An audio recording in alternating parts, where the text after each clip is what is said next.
What's up, y'all? It's your girl Amanda, and we are back with another episode of Mandy's Entertainment Reviews. So, this episode we are doing the Honorable Shyne, which is the Hulu documentary regarding Moses Shyne Barrow. If you don't know that name, Shyne was a rapper back in the early 2000s. He was signed to Diddy, Bad Boy Records, and basically the reign there didn't last long because he ended up being the fall guy to the shooting in 2000 with Diddy, Jennifer Lopez, and all that stuff. So let's get into this episode, The Honorable Shyne. You can find this episode or documentary. It's a documentary on Hulu. I think it's a two-parter. It was released in November 2024, so probably around Thanksgiving. Now, this was a great documentary. I don't remember Shine like that as a kid, so it kind of gave me more information and I learned more about him. It's a lot of throwbacks for hip hop fans, a lot of throwback footage, stories, and I also want to share that Diddy ruined this man's good years. And wherever Diddy is in jail, I hope he stubs his toe on a nail in the middle of his jail cell because that was very messed up, Diddy. So, if you have listened to this podcast, Mandy's Entertainment Reviews, you do know that I do KWL. And if you were sleeping on your desk in first grade, you would know that no KLW means know, want to know, and learned. So let's get into what I know. Again, he was Diddy's fall guy in the 1999 shooting. Uh, a lot of people have told that story 1,000 times, so I automatically put two and two together that he did take the fall for the shooting. He went to prison for 10 years, and then unfortunately, because he's not a U.S. citizen, he got deported to his home country, I believe. He was signed to Bad Boy. He made Behind the Walls, the remix with Corrupt, which is one of my favorite songs. Now, it's a song about something that's not good, but that beat go hard, I swear. He lived international, so when he got deported, he lived in Israel. I think currently he lives in Belize with his wife and his daughter. He is a House of Representatives, and every time you guys hear me say the joke of House of Representatives, it's a joke because I mean he's not a joke because of the House of Representatives, but when I say it's because when he did his Drink Champs interview, I felt like he said it 1,000 times. So I'm, pressuring on people. Hey, he's a House of Representatives because he's told us 1,000 times on the Drink Champs interview. That's what I mean. Please don't come at me for that. He grew up in New York, though. He was born in Belize, grew up in New York, and he had a hit song with Barrington Levy, who is a reggae, I guess, artist, a very legendary one. Also, his father was the Prime Minister of Belize, and yeah, so that's what I knew. And because I've done my research with Belize in school a long time ago, and then I saw that, oh, that's his father, Moses, and Prime Minister Barrow. Okay, cool. So, W, want to know one, why didn't he get a citizenship? So he came to America as a child. Why didn't he get his citizenship? I'm just legit want to know why as a child. Um, I wanted to know his start in hip hop. What was his life like during his bad boy era? I wanted to know more information on his relationship with Diddy, his working relationship, if they had a friendship. What was his experience like in jail? Did he have wife and kids, which I did mention. He did have a daughter and a wife. What is his life now? His full story on the Diddy shooting, and why did he take the fall? So we have moved on to W. Again, W may or may not reflect want to know, so don't come at me saying, well, it didn't answer all your questions. This is what I learned, so hush. So the first thing I learned is that he converted to Judaism. I did call him Moses. His birth name was Jamal, but because of his conversion, he did change his name to Moses.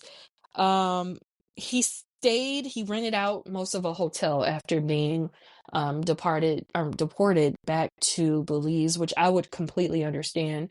I mean, from a person outside looking in, oh wow, you rented out a like a floor or a bunch of hotel rooms.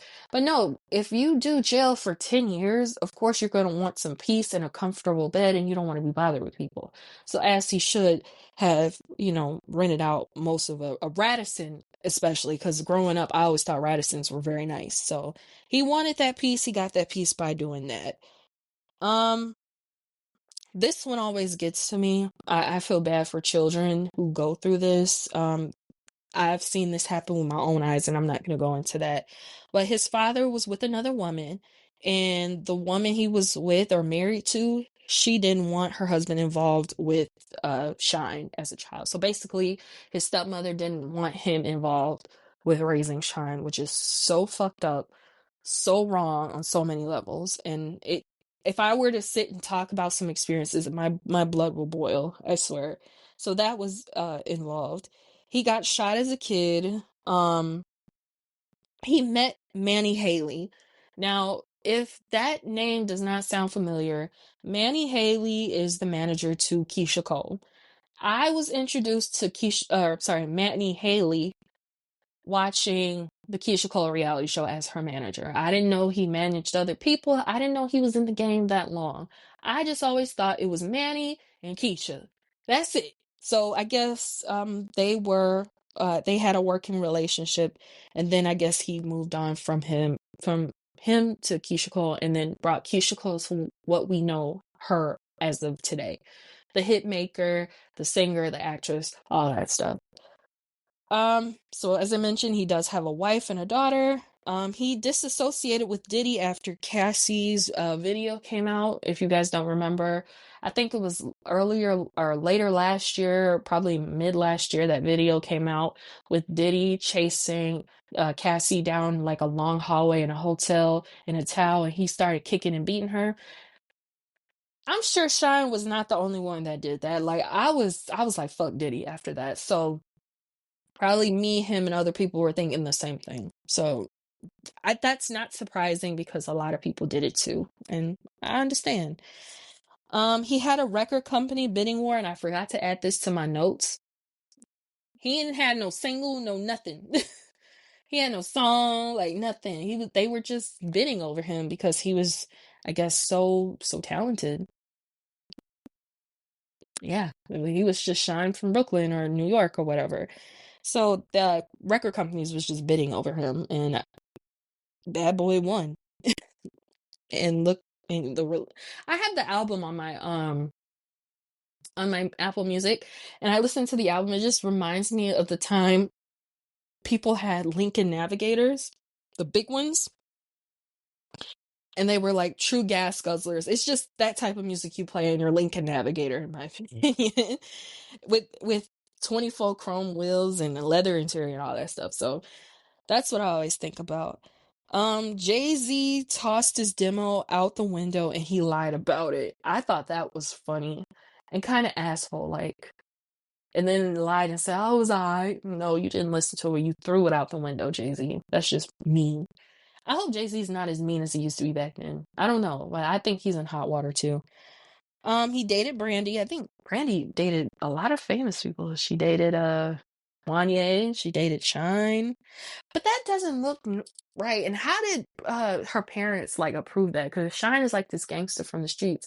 And if you remember Brandy and Ray J's reality show, and their parents are like God-fearing people, how did that happen? That's what I want to know. And also his post-prison rap was not praised. Like it happens. Like it happens even if you're not a rapper. Say you're just a regular Joe Schmo and you found Jesus and you're all about God now. Like people are not gonna like it. So it's kind of a comparison of that situation. It happens. I do give this documentary a 4.5 out of 5. It showed him in happy times, but the reason why it wasn't a full 5 is because Diddy was in it and it was showing him in like happy times, and I don't think Diddy deserves to be shown in that light after what has come out about him. That's just my opinion.